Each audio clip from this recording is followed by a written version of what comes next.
Chers amis, aujourd'hui, je suis en train d'enregistrer cette vidéo, au fait, pour vous expliquer ce qui se passe dans le monde de la musique actuellement.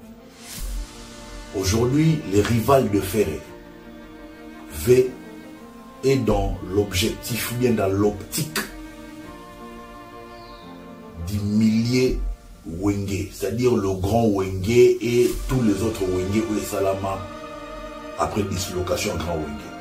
Il veut humilier les membres de Wenge. Il va utiliser flatterie, il va utiliser ruse, il va utiliser pseudo-aide.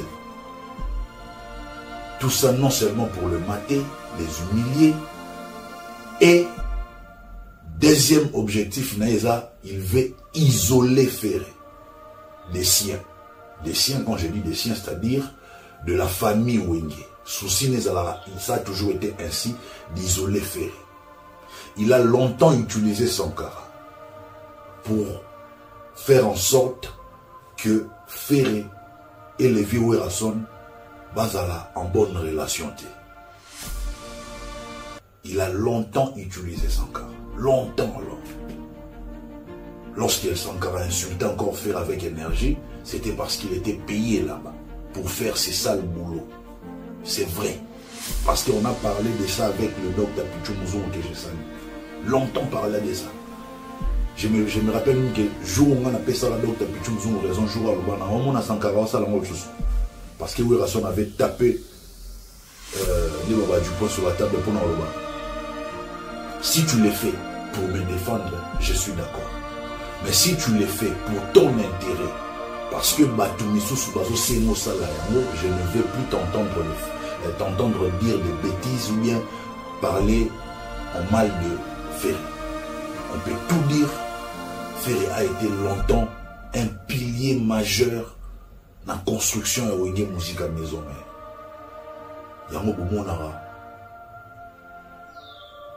Mahamboane Sila, Sankara Doza. Tout ça parce que na docteur Pichou Mouzou kimia entre maison mère na groupe Ferré Gola ezala ba pionnier ya kimia ezala nga ngambo na biso na docteur Pichou Mouzou na ngambo maison mère nga na lobara mambo za vrai. Même docteur Pichou Mouzou so avandi na la poche na a lo baté trésor mambo lo za vrai. Tout le monde. Mais reste maintenant à savoir, est-ce que notre vieux lui-même, dans son fort intérieur, n'a moté manaye, a besoin de kimia, et puis est-ce qu'il est heureux à niveau au Ferré Gola, comment, parce qu'aujourd'hui Ferré Gola, niveau na ça là, que clan Wenge a bien protégé. Personne ne peut alors oser manquer du respect dans grand Wenge. Quand je parle de grand Wenge, Bangonde Basala Wenge. Les Werason, les Jibem Piana, les Alain Makab, les Didier Masela. Bangonde Basala Wenge pour Wenge Zala. Wenge sur les autres ascension, les pour na dévier wana Werason na Jibem. Donc esprit Wenge Vandi na gata Werason na Jibem. Et vous verrez même dans le passé, les rivales de Ferré a utilisé le dévieux pour Aluka à banda politique d'un isolement banda kala koluga ko isoler Ferré a flata vieux JB fort a flata Venzone fort pendant ce temps on a précisé que non carrière solo il y a Ferré Gola elle c'est une carrière oyo Ferré Gola a bundaye moko sans aide Yemoko, contrairement à rival Naé dès le début de carrière solo, Naé via Wenge certains ressortissants quartier latin même notre vieux Ram Wachaye pour autoriser l'album et puis autoriser quelques membres de quartier latin, Bacha rival à Ferré Gola. C'est ça la réalité. Maintenant, le danger, c'est quoi? Il est dans l'objectif, il continue avec son objectif, sa politique d'isoler Ferré des siens, et il continue avec sa politique de chercher à humilier le grand Wenge. Et malheureusement, ressortissant, pas le grand Wenge, il y a Wenge BCB, quand je dis le grand Wenge, je parle du clan Wenge en général. Et aujourd'hui, Brutala, façon bien modus operandi, tout bateau ne se approche à elle, il finit par les humilier. Ah oui, il a commencé par flatter Céléo au début de la carrière solo, il y a Céléo. Après Céléo, on comprend que non, moi, on a une humiliation. Les lots, on a Céléo, la guerre. Dynastie, il a fait un effort de chercher à approcher JDT. Bill, déjà récupéra Bill. Il prend le petit Robinho, à comme si Robinho, Sankara Nae. Il prend le petit Mignon Abraham, à comme ça Mignon Abraham, Sankara Nae. Il est toujours dans l'optique à humilier le grand Wenge, le clan Wenge. Ressortissant Nyonso ya Wenge, il cherche à les dominer, à les écraser comme des cafards. Et là, personne ne s'en rend compte. Chose très très grave. Regardez ce qu'il vient de faire avec Lacoste. Il aide Lacoste avec des visas et Lacoste a salé 1000 émissions. Lacoste vient de faire un flop à concert naïe, mais tout ce qu'il trouve de mieux à faire, c'est de jouer un vrai concert. Parce que Lacoste a il faut concert. On est à un niveau naïe. Mais il y a un vrai concert, il y a Lacoste, il y a des émissions. Il y a un vrai concert là-bas, il y a des émissions. Lacoste a dit aussi l'émission uniquement pour remercier ma boîte de visa, beaucoup de Safali. Donc ça dit, sur la dit résumé l'émission, Lacoste ne fait que encenser Kokou Missa, rival d'affaires. Donc, aujourd'hui, Wenge est perdre prestige sur le clan Wenge, et perdre prestige, perdre charisme. Non, pas sa faute na rival y a fait arrêter. Non, pas sa faute na ressortissant à clan Wenge parce que ce sont des mikolo, na maturité, baza mikolo, baza papa, tata. Donc na tanyon sans réfléchir, na réfléchir. Perdre charisme, perdre nyonso. Donc à la pose fait batunion soba adoré, batunion soba zanama kolona, batunion soba bumbama. Et curieusement, souci n'est sous les amis. Comme moi na mayo wana mona comme vient na wana faire gola. Moi na mayo wana vient na wana faire gola, aza têtu. Na longa été, qu'est-ce que je dois faire? Il faut utiliser ma proche à faire gola. Et ici, j'ai tiré une sonnette d'alarme auprès des Gaulois, des Gauloises, des gladiateurs. Observez très très bien ma proche union sur l'affaire Gola. Gola est là-bas très très bien. Bon, il n'a pas utilisé bango. Maintenant, il y a encore déjà na Rolula. Non, peut c'est c'est pour ça qu'on appelle c'est vous comprendre vous comprendre de qui je parle, la dignité. Au moment où porter dans un hôtel de non Congo. On a fait repère moi Bastille, de bleu moi bon. Attends, on va faire la bénédiction bagola ba maïs no bagola ba tena bon na bon. Comment le balanga jona qui na enviara moi na mai wana na bureau na yo approche très proche alors de faire rigoler. De surcoût comme ça qui na massa na famille nanga. Donc pour nous loba qui va oluka soba côté lango à travers proche à faire rigoler. Pendant longtemps j'ai été combattu de l'extérieur par le rival et artiste.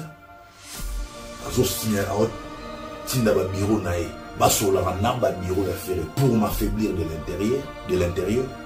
Oh non, au monde a raté, il y a un BMC, donc pour nous le aujourd'hui, ce monsieur est prêt à tout pour chercher à détruire Ferré.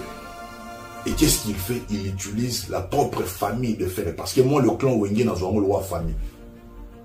Et on a tel signe niveau, bah, comme il humilié Wenge. Et chose grave, bah, vie au basala esprit Wenge, bah, vie au babunda pour Wenge za lelo.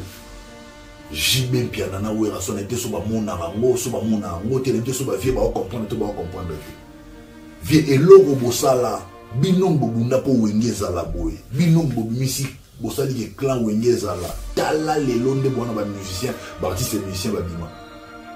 Et ça le coup mon abino, mais l'eau on a bino moutouma zolinga détrona bomayango. Parce qu'aujourd'hui la réalité c'est que s'il parvient à ses fins, s'il arrive à faire Marambosa à atteindre objectif naïe, et bien le coup mon se zone en camp latine. Pourquoi? Parce que lui il ne pourra jamais dominer Koffi Olomide pour Tibanda les autres le article les gars Koffi Olomide dans ma réalité. Na osa malin, article les gars jamais Koffi Olomide. J'ai aimé le mot Koffi Olomide à l'Obakia. Habité dans le monde, l'artiste est combien au bana 68 ans, bana succès le roi. Oui, effectivement, na habité dans le monde. Na habité dans les commentaires sur le artiste est combien dans le monde au bana 68 ans, mais bana succès le roi. Parce que quand on parle de grand au bana succès, on doit citer Koffi Olomide. On fait la liste avec Koffi Olomide. Et puis Koffi Olomide on a sous la liste était. So Koffi Olomide sera parmi les 3 premiers. Un artiste qui a succès, il n'y a pas de danger. Koffi Olomide sera parmi les 3 premiers. Ça dépend au classement de Bocha. So tout le classement, on a bandi na Ferregola, après Koffi Olomide, après na rival à Ferregola. Les 3 on a tout ça classement. Classement dans les affaires Ferregola numéro 1, numéro 2 Koffi Olomide, numéro 3 rival ya Ferregola. On a classement là. Mututo a libre ça classement là, on a obligé battre classement là, na biwana yanga. Et j'ai des arguments pour nous défendre le classement là, mais ça sera pour un autre numéro. Alors ce qu'on a na vie na biso bino bobundi pour Wengeza. Les lobo mon a danger wana te. Les babu ko exploiter ba ressortissant ya clan Wenge pour na diminuer moto wana ya Wenge pour na pour supprimer l'histoire ya Wenge. Attends, il nous indice, comme ça va ressortir sous le clan Wenge. Ma porte-parole, ma Sankara. Ça dit, tu vois, comment est-ce qu'il va humilier grand Wenge. Et là, personne ne voit ces dangers venir. Mais comme on a rien averti, on a danger. Yango, le Gaulois. Le Gaulois, les gladiateurs, Ferraga na biso poto protégé. Biso ne muto protégé Ferrago. Souci et anime. Objectif ne monsieur Eza, ba asphyxier Ferrago là. Dans le niveau où Ferrago là s'est retrouvé que non, même le clan Wenge, ba koma ko adulé à rival nae, ba koma ko gumba manama ko la rival nae. Na ba vienyon soit grand Wenge ba moto ba mogumba makuna et puis azui susu batumsu ndambu ya Viva la Musica ndambu ya Victor Eleison sera si sur maîtriser batouana nyonso et ça le roi asphyxier Ferregola n'aura pas d'autre choix que de se résigner lui également à son tour. J'ai même oublié de citer Héritier. Héritier, tu ne sais pas que tant Héritier a une maison mère abandonne ça la guerre ma cassina rival ya Ferre. Mais Lélo, la façon dont Héritier s'est résigné à son tour, donc on a ça va pour bête, so ba pas faire rigolo, comme il faut ma casse missima, ma peka. Analyse pour ça l'ango, faux amael. Pour comprendre l'ango, faux amael. Chers amis, prenez au sérieux Mambo na lobi. Aujourd'hui, le clan Wenge est en danger. Le clan Wenge est humilié.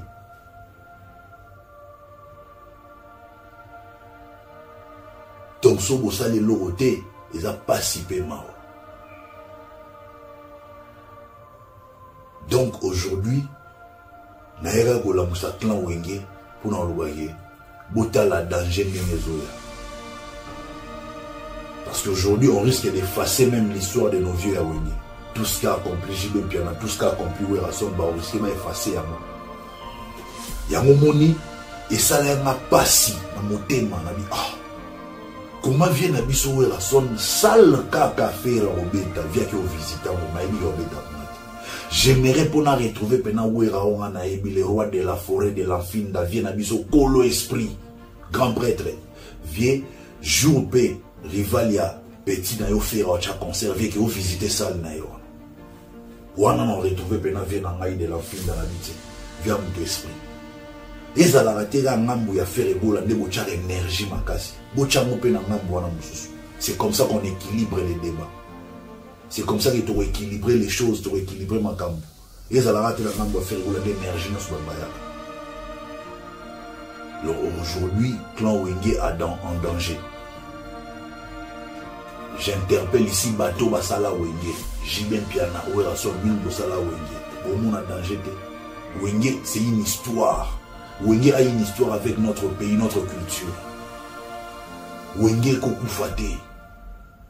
Vous verrez que Babylon va créer une rencontre Moroboé, ou rencontre Moyaba, Yabana Bandal, Mena Bata Wenge Gava. Yamobana quartier latin ya Bandal ba la raté. Donc tout quartier latin mon babana Bandal ba la raté. Et ça la rabana Wenge. Il te lit peut-être mon rival à faire un ancien quartier latin ou barana. Bana Bandal. Pour na nini qui bana bandala mweza la raba na Wenge au monde comme on rencontre Moroboé sur la actualité tu vas créer le Moroboé pour cette actualité va créer le Moroboé pour cette actualité et il s'accroche toujours dans mana banda et vous verrez même ma propos et Blaise Boule envers Fereza là toujours mabé bana yete est-ce que tondondon boyora ngana yembana fera yembano tondondon pour yora spécial en quoi. Aujourd'hui, le monde entier parle du meilleur chanteur africain qui est Ferego. On parle de lui. Est-ce que Blaise Boule, c'est Blaise Boule, le meilleur chanteur en Afrique? Même dans le Congo, on a évité. Dans le Congo, on a bien en Afrique. Celui-là, c'est un meilleur chanteur. Un grand chanteur. Ben, bien autant.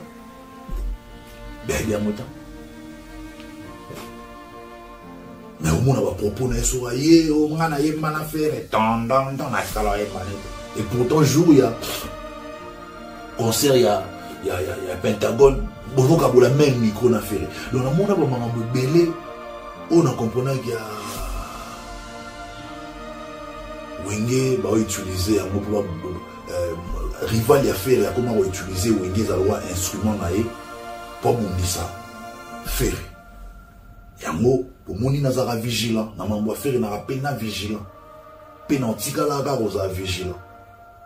Merci, je prends Mbote na biso nyonso bomesana kolanda biso na kati ya émission oyo ezolwama. Merci na bino partout au bozali donc totonbeli bino bienvenue dans notre concept d'aujourd'hui ezolobama. Un grand merci à Jésus-Christ notre sauveur. Un grand merci na Zone Congo Média. Un grand merci na bino ba internaute au bomesana kotala biso bomesana kopesa biso confiance na kati ya émission oyo ezolobama. Ezolobama nini lelo ezolobama Trésor Congolais le politologue proche ya Ferregola oyo alekaki lelo na ko sala émission na ndenge amesana ko sala que nous saluons de loin les politologues Trésor Congolais to landa yo souvent donc to pesio ba big up na yo par rapport ya ndenge osalelaka mosala na yo soit ndenge opesaka mpe banalise na yo un moko enimisaka toi loyebi kaka ke omatala la miniature déjà donc ici déjà les gens bazo kokapte donc c'est que c'est bon déjà.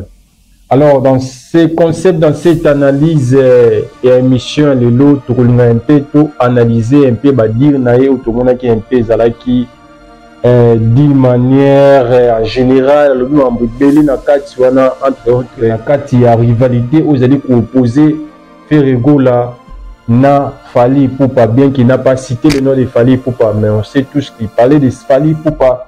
C'est l'homme à plusieurs exemples na ye où il y a Pessi durant son émission durant analyse na ye où à Salaki. Alors Trésor Congolais lui ba point un peu belé lui membre belé entre autres azama musu pas le belé na katwana ezali aza na raison à lobby yango aza quand même na raison à belé à lobby wana mais à certains points aussi là maintenant et suscité biso na kati ya émission oyo ezolobama to mekampe ko débattre yango to mekampe ko solola yango to ba est-ce que azana raison tout ou bien azana raison te donc biso pe selon biso pe ndenge mo lobby ki za ma belé lobby yango ya selon ye entre autres classement na ya sali et selon ye biso pe to mekampe ko analyser dans kati ya émission on est toujours que ezolobama ezali biso na bintu sala émission ensemble biso toujours présenter awa et bino boza kuna na ba commentaire kopesa ba point de vue na bino ndenge ezali. Alors on a invité ozali mutu ya liboso osa oye na kati ya chaîne oyo s'abonner na chaîne ki la biso ba j'aime ki la biso ba like banana ko aimer mission nous otala boye oteli biso na oteli biso ba commentaire par rapport ya vision ya émission ndenge omoni ndenge olandi analyse oyo tosaleli émission lelo et concernant notre saleli analyse. Alors pour ne pas être long, tout banana ba point ça là quelques points on te retenir au trésor congolazo ba été ouira donc est-ce que azara prêt pour azala en bon terme maintenant petit na fait rigola donc c'est comme si trésor congolo y azana pour ça que ouira nda ça la démarche soit ouira son yene mutaro ko décider parce que ba ozala bien à faire rigola tout bazala mauvais na faire rigola na culture na biso de lobara toujours que mukolo azara na faute te mukolo azara toujours na raison selon elobeli ya mikolo selon elobeli ou ezali ya ba sagesse donc si quelqu'un peut chercher à voir relation les à la bien entre oui en son affaire rigola nous pensons bien que vous allez faire rigola ndemu azara toujours na démarche ya vous allez regarder ba bonne relation na ve na ye Weranson parce que oyo Weranson asala ki na asali moins mingi par rapport à relation na fait rigola ça montre clairement que ve assimilé pe na mambebele oya ko beta na ba festigola déjà qui amikiti santa ki mukolo bien que tout le monde a démarche monter salama en public boy ki faire yo luka wera aba bongisa et salama te mais wera assimilé quand même pour la saki azara na problème na été c'est pas à tout moment que oui rendre tout fort aya capable faire rigola pour na koluka toujours unité que les abonnetés donc voilà mutu azala na ba limite na e o ko yigo garder entre autres ça mususu peut apporter parole balobaka ya engagera ba artiste dit engagera ba liberté ba besoin ou les kabalu ba na bango c'est no bango exactement libère mo atindi to na ndenge moko pe ba mususu loba trésor congolais mususu fere tim tatindi yo za yo moko mutu yo sa l'émission na yo fere tim tatindi yo et même aussi sans carapé passer aussi demain à cette mission où ils ont engagé ou rançon te ezali ko engagé pe wenge maison mais te asali yango selon yé donc a PCL selon yé par rapport à ndenge ezalaka voilà un peu autour koloba yango na et point mususu à lobby na émission oyo abiki na début la carrière na bango entre Ferré na Fally Ipupa tout le monde a ba mingi Fally Ipupa poids au détriment ya Ferré Gola donc effectivement là vous avez raison parce que tant ba carrière ya ba de bandi tout banda ya Ferré ya Fally Ipupa abanda carrière na autrement quoi abanda ma carrière na ndingi ba nyonso ba sala raté sur longwe na orchestre wana ko orchestre wana oui de fala banda carrière na quand même bon te banda carrière na azalaka donc un peu na langage moko boui ya malamu donc il se faisait aussi victimiser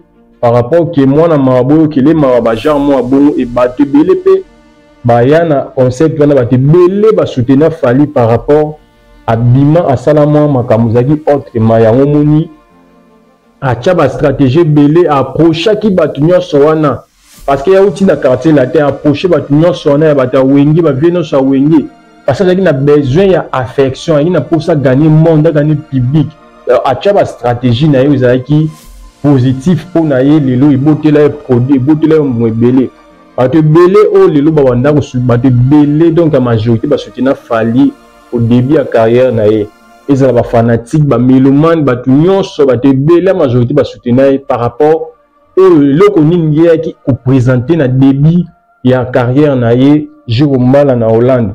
Et contrairement aussi na Ferrego là, tu dis que carrière début na carrière bandara déjà mabi bandara ba imam et donc relations arabes na bien été entre autres na maison mère même na quartier la tête sur long parce qu'à Qatar contrat à Kenya la ndenge à force donc les arabes bien été comment tu vas beaucoup tu vas fondre dans la tribunal qu'on fait porter plainte donc voilà un peu wana sujet où ezalaki ils ont avantagé ezalaki muto a utiliser qui vision donc il fallait utiliser qui vision na bien la débit par rapport ya Ferrego la yango moni a prochain qui va wana donc ce qui ezali ki to ko loba ça qui malin donc voilà un peu yango ezali ki akoma na niveau wana et ayoko ba point mususu alobi que politique ya ko isoler Ferrego la il fallait pour azali ko utiliser yango donc à ce point to monango par rapport à débit ndenge to loba na débit à carrière et lelo alobi qu'il fallait pour pas utiliser politique moko boye ba isoler Ferrego la na ba vie nyonso wenge to na clan wenge alors pour qu'il fallait atikala pour que Ferré atikala yemoko il fallait à s'accaparer na ba vie wana. Donc dans ce sens là ce qui te otipe na idée na yo par rapport à ba dire na yo ce que démarche wana il fallait que sous ça lobby qu'il fallait zo sala pour na ba humilier Ferrego là. Ce qui démarche na zo sala ngeza bien pourquoi ne pas qu'il fallait Ferrego la pas ça la démarche wana.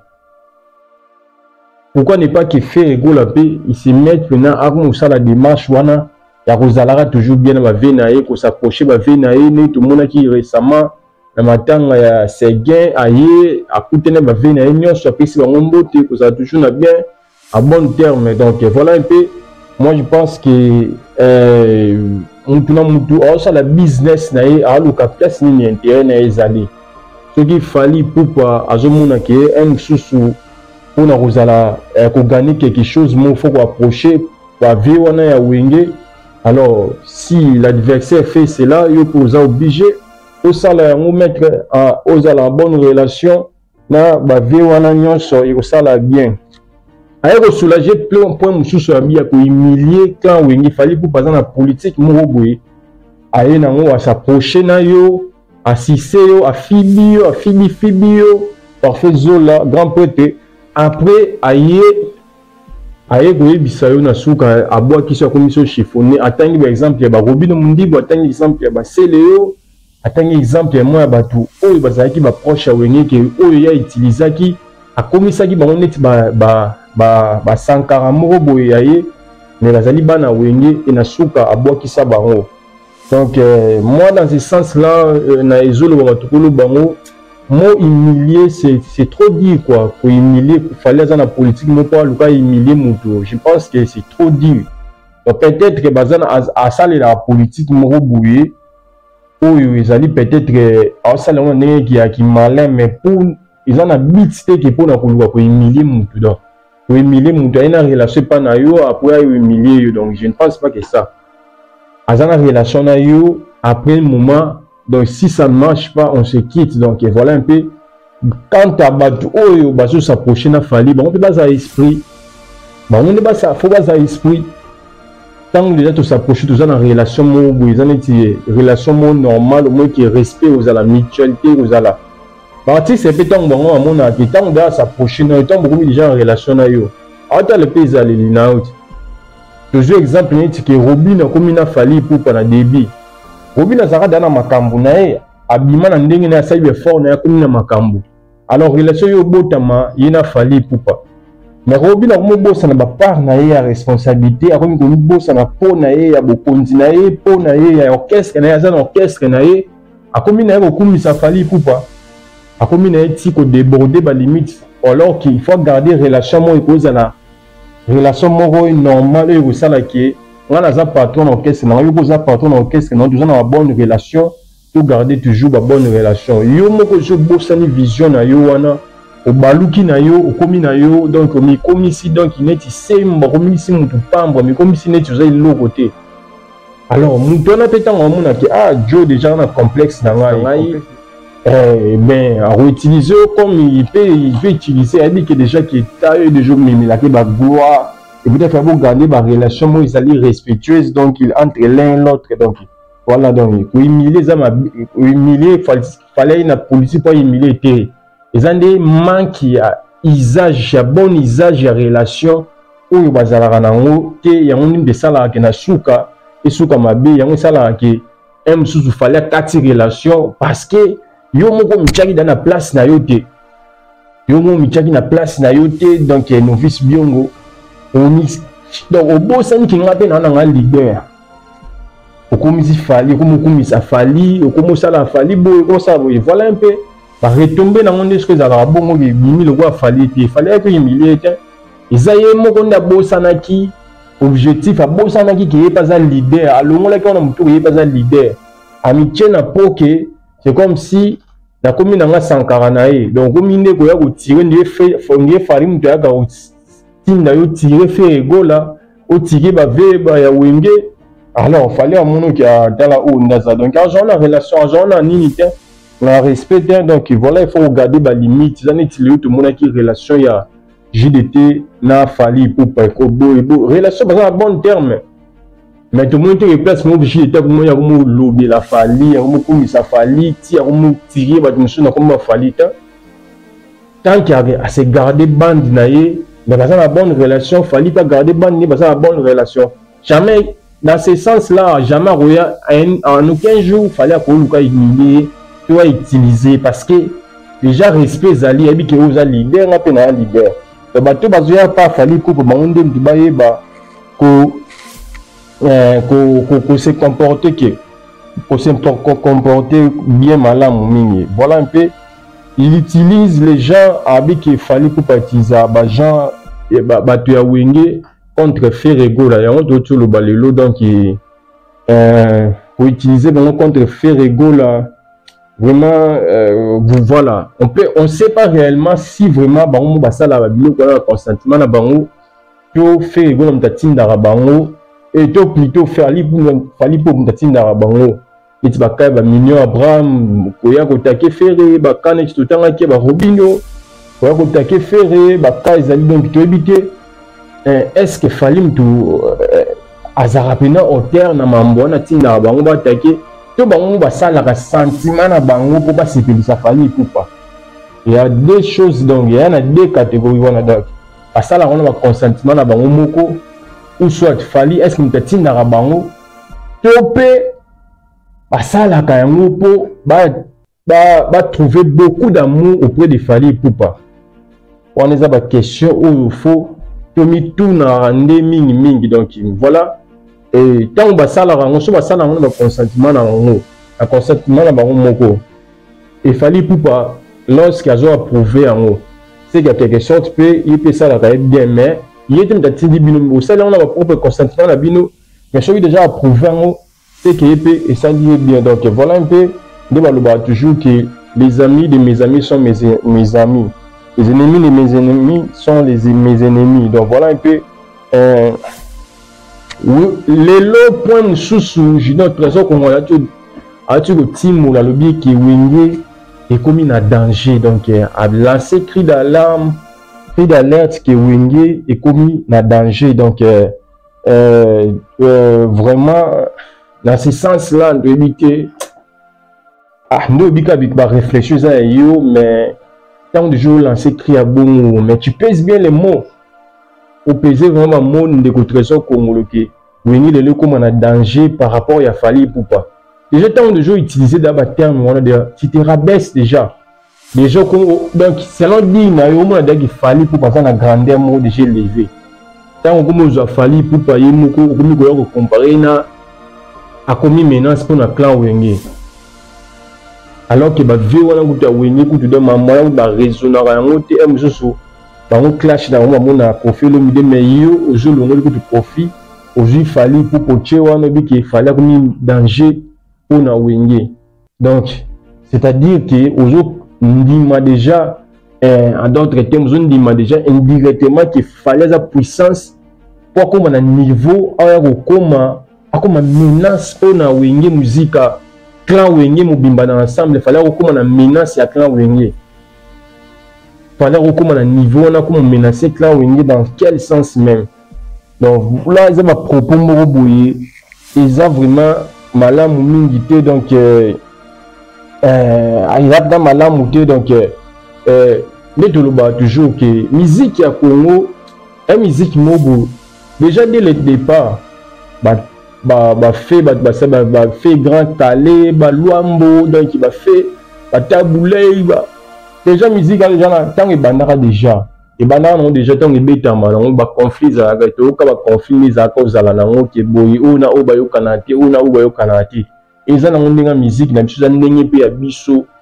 Congolais n'engé à biso ba noir, donc les noirs ne sont pas unis donc noir à salamate qui base à la unité ba nyonso noir à zam tout il faut division ils à la division premier né donc le moi bon donc les losoki oyo azo s'attacher na oyo et ça a fallu me ça la honte oui dans ce sens le lobby qu'ils ont raison qui à s'attacher na oyo ça se voit clairement les autres monde il fallait tout qui n'est pas Blaise Boula kuna so landeli il fallait qu'il n'ait pas Blaise Boula parce que tel paramètre il s'est dit que Blaise Boula n'a fallu avoir la relation bien il n'a fait rigoler dans la relation bien à qui kuna so il lobby a utilisé qui à qui n'est pas Weranson parce que à l'époque on a Weranson a qui n'a relation bien n'a fait rigoler il qui n'est pas Weranson parce que il joue un avantage naïe so il kuna lobby qui n'est pas JB Mpiana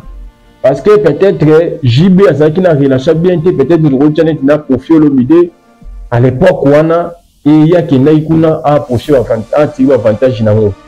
Ce n'est pas dit seulement que c'est fait, c'est fallu pour les celles qui le fait. Batunion sur la salle, on fait rigoler pas salle, on trouve un exemple entre autres, fait rigoler les lots, à la relation il y a bien na soleil wanga. Parce que soleil wanga, la relation bien n'a fallu pour pas. Et mon a clairement.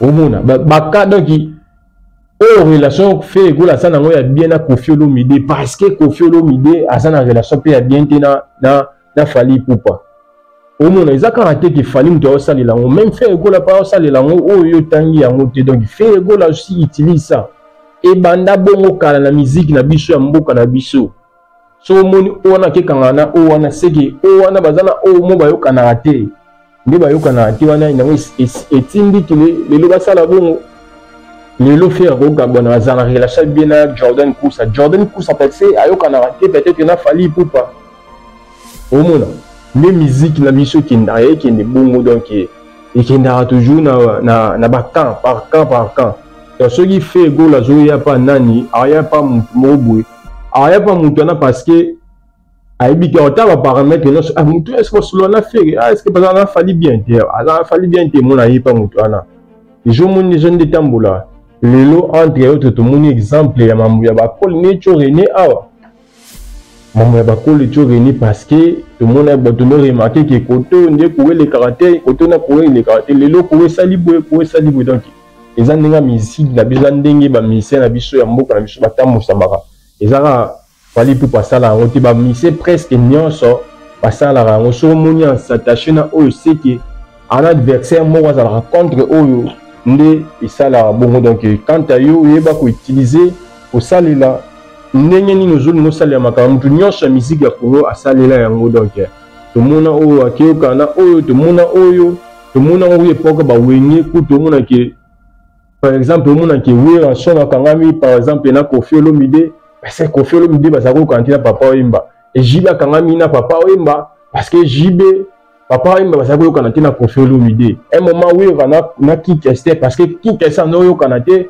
na Papa Wemba pe ususu soit tu peux sur la Koffi Olomide moni ezanga Congo musique ya Congo tambola bongo bana da tambola bongo kala donc Irène Mambo n'écoute ayebi mambo ndenge tambola vraiment et à lobby fallait pour pas il crée des actualités net ça après cet exemple que a tout na Blaise Boula on va créer des actualités mona bana wenge et atangi mamba bandal na kati donc dans ce sens là donc nous, on peut dire toujours que si Fally arrive à créer l'actualité, vous avez un avantage. Qu'est-ce qui vous empêche aussi, clan faire les goals là, il faut créer toujours actualité.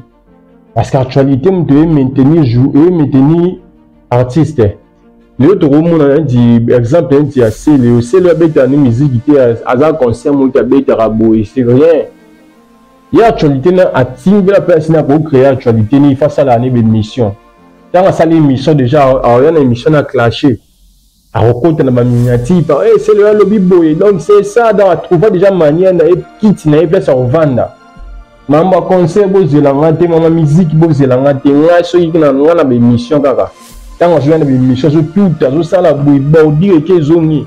À ce en actualité, donc orchestre, donc groupe, il y a Jet Set, il a fait le goal là aussi, doivent savoir comment créer des actualités pour les artistes et maintenir toujours artistes dans standing et actualité. Cause la rate événement, mener les concerts quand l'actualité était.